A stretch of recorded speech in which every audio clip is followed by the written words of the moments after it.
Welcome, graduating class of 2016. Let me start by mentioning some of the wonderful things I will miss about going to school at Central Washington University. Late nights with good friends, Dollar Scoop Tuesdays at Weiniger's, rooting on our fellow Wildcats during big games, and watching the award-winning music and theater shows.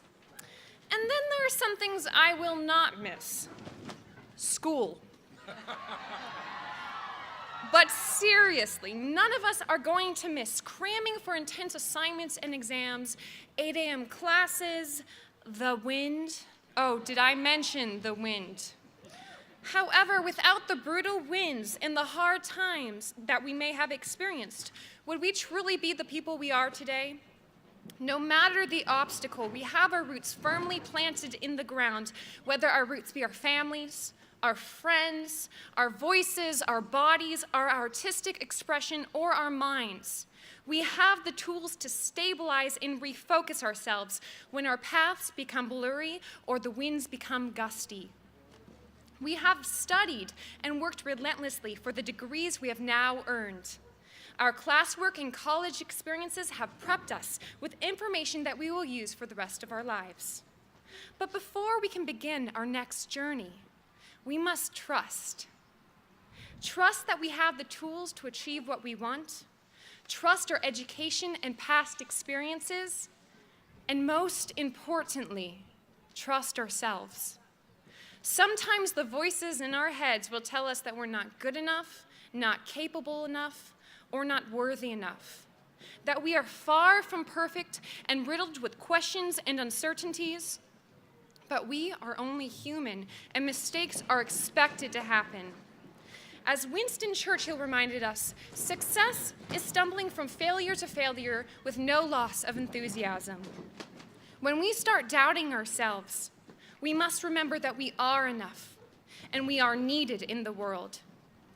Throughout our college years, we have spent hundreds of hours dedicated to the material put in front of us. We were given syllabus after syllabus, and we knew exactly what we had to do in order to get the good grade. However, we aren't given a syllabus for life after college. We get to create it ourselves. The average person will spend 80,000 hours of their lives working. With such a large portion of life dedicated to career, finding something that fulfills us will be worthwhile. What makes us come alive? And further, what can we offer to the world?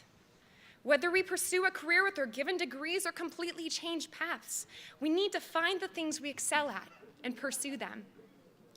Income is not the only indicator of a successful person. Feeling accomplished, happy, and inspired are other measures of success. I feel very honored to be a member of this graduating class, but I also feel scared, nervous, and very excited about my journey after college. We are all sitting here in the sea of graduation caps, and I expect that we are all facing some level of uncertainty. I think it's a very important time to remember that we are not alone. We may come across people who, for one reason or another, try to deter us or dictate what we are capable of. We may even start to believe them. But when this happens, remember this beautiful sea of red caps and remember that you are not alone. You have strength, education, and a commitment to your future that will help you dismiss the negative and embrace the successful future ahead of you. Be determined, downright persistent, and a force to be reckoned with. We are now prepared to enter the world with the confidence of education, interpersonal experiences, and a positive zest for life that will lead us on many wonderful life adventures. Be ready to take these opportunities and let your branches reach far and wide. Most importantly, take the winds of Central with you and let them help you soar. Congratulations, class of 2016!